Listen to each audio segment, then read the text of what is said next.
making these Christmas trees is for the top part to be the same size as the bottom part of the next one. And so we're just going to copy that as many sections as you want.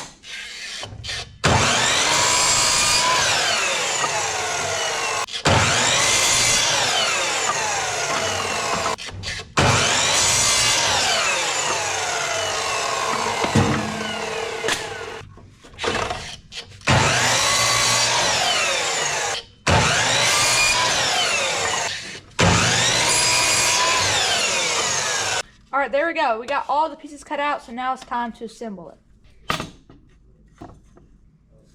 These are some 1-inch screws that we're just going to tack into the back of this.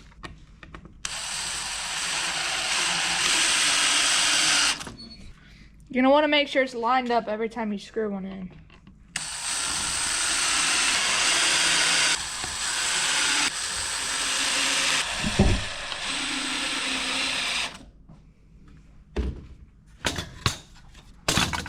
There we go.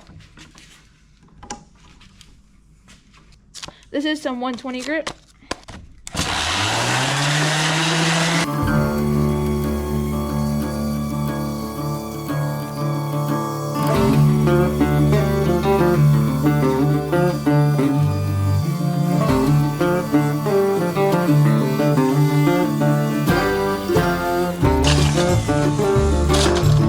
If y'all wanted to, make an angle right here and make a point so you can stick it into the ground. I've done it before, but I've already put on these, so it's gonna be hard to cut it. If you like this project, you might wanna check out my woodworking playlist. I'll put it right here. And if you wanna subscribe, I'll put it right here. Thanks for watching. I'll see y'all next time.